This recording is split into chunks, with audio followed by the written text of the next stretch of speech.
I just got back from South Korea after vacationing, and I mean, literally, my neighborhood became a different neighborhood. People are on the streets, and you know where they are coming from. They are all illegal immigrants. And like now, our mayor talking about housing, they ran out of spaces, and they want to be putting them in central parts. They are like they literally ran out of spaces. They want to put them everywhere on the street. And in a way, like I, I mean, if you cannot treat them like humanely and help them when they come, why would you even let them come? It's not even fair to those people to coming in here. It's not fair to anybody. It's a complete chaos. There's no rule of law. It's like I've never seen anything like this. I've seen a lot of things, but Yeah. I never seen a country changes in this rapid speed. Like in the big cities like New York, it's a I don't recognize the city. I went to university here. And I just went to Korea for 2 weeks and came back and I don't recognize. The rules just completely changed now. So I don't know what's the end goal for this, but we are definitely losing our country. There's no denying that. And we both used to live up there in Philly, and I would go to New York. And last time I was in New York, everywhere I went to eat was closed. Forget the Yeah. robbery, everything's closed, and then you're getting No coal robbed. stoves.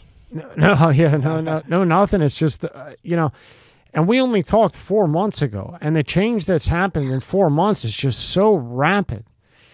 Now, when you compare the way North Korea is and the way we're going, if they get another 4 or 5 years, and obviously we're talking about the Democrats, you can Mm. hate them, love them, or like them, but anybody with half a brain, I mean, who's going to, unless it's maybe Kennedy, but they're going to suppress him to death where he can't win. So if they get another 4 or 5 years, what's this going to look like in 4 or 5 years? It's the damages that we are causing is not just only like infrastructure wise or anything like that. Even the children, for them, the 4 years of education is a massive time period. What are we putting into their brain during that time? Hmm. What are they gonna be grown to be in the future, right? So I think that cost is like immeasurable. We will never know the full extent of damage they're gonna cause and what the COVID did to our children, obviously, to our economy and mental health and everything, and marriages, even people's relationships. So much damage that caused by the, you know, the policy that they copied by China in a way. So I don't know. I don't even imagine. I don't think that's in a way that's even if we keep going this path, of course, it's a complete national suicide. Yeah. You cannot go in a world where you're teaching your children saying that math is made up by the white mental oppressed minority. Like where people don't believe in real reality. Hmm. It's like we are going into dark age, right?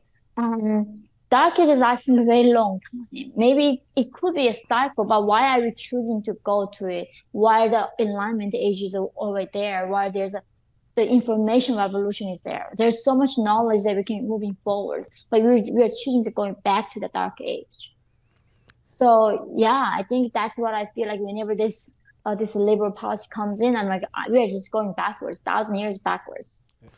And the way I look at it is, it feels like they're just corrupting the youth. Mhm. They're so worried about a country song by Jason Aldean, and then you have movies and music, other music, and kids' TV shows that are teaching like terrible things, but that's okay. And it seems like they're just corrupting the youth to what they want. And as they get older, if you're taught something, that's what you believe is true.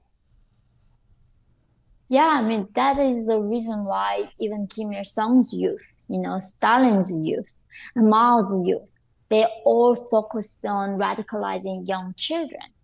They always knew that it is impossible to change older, mature people, adults. So they had to go implanting this like ridiculous radicalized ideology to young children. Mm-hmm. And they are gonna be always the forefront fighting for the revolution they wanna see in the country.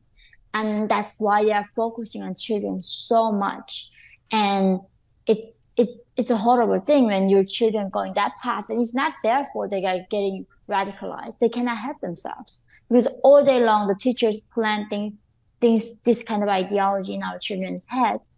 And I mean, myself, like, I wish I didn't work. I could homeschool, but we have no choice. We have to send our child to school. And it's a huge problem. Yeah, you have a son. I was going to ask you. I have a daughter, and I thought private school, like public school, I was like, ugh. I mean, a daughter, like, you know, whew. And then if you don't know somebody that runs a private school, that's not even safe anymore. You know, I've had people in where they spend $50,000, $60,000 a year for private school, and behind the parents' back, they're saying, hey, you know, Jonathan or, you know, Giabella, how are you feeling today? Do you want to hang out with the boys? Do you think you want to be a boy at like 5, 6 in a private school? So, I mean, what do you do? I mean, with I guess I'll work 3 jobs and homeschool during the day or something because, I mean, what do you recommend for somebody right now? You know, if you're working, your son has to go to school, you know, what options do you have? And then, you know, the government, it's almost seeming like in this case, they're forcing people to put their kids in the schools that they want because everything's going up in price. So now before, when the dad could work and be the alpha and bring home, the mom could stay home, you know, you could survive on 50, 60,000. You're not going to have a great financial life, but you could do it. Now that's not happening. So they've almost forced you to go into a curriculum, even if you're against it. Yeah, it is. It's really, as a parent, like, your choice is not that many here. You know, it's even like you said, private schools in New York, most of them are horrible. Especially, they are the wokest school you can ever imagine. Like, they are so privileged. They have no idea what the reality looks like.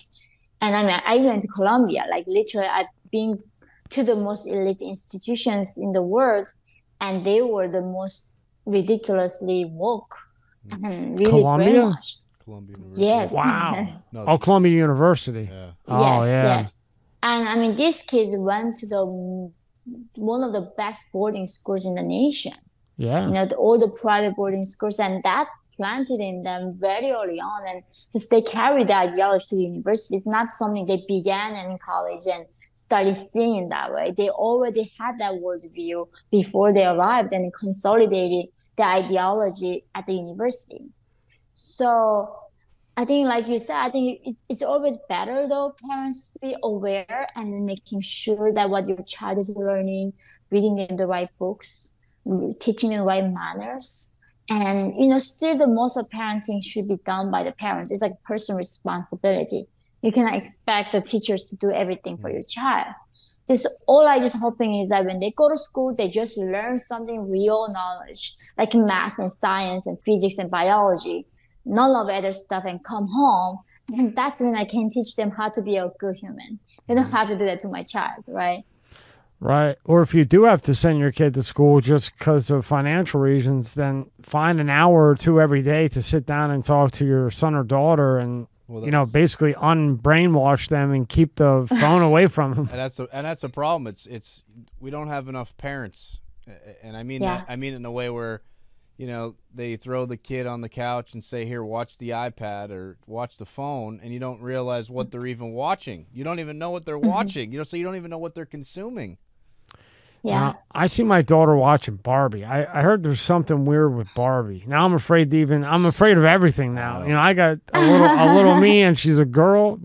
Did you hear anything about Barbie? Some subliminal message in it or something? Probably. Who knows? You know, it's just so wild. I don't know. I got a girl. Fuck. I knew that was coming. Yeah. Good luck. Yeah, thanks. I need all of it. I might be writing you letters from behind bars if this doesn't change soon.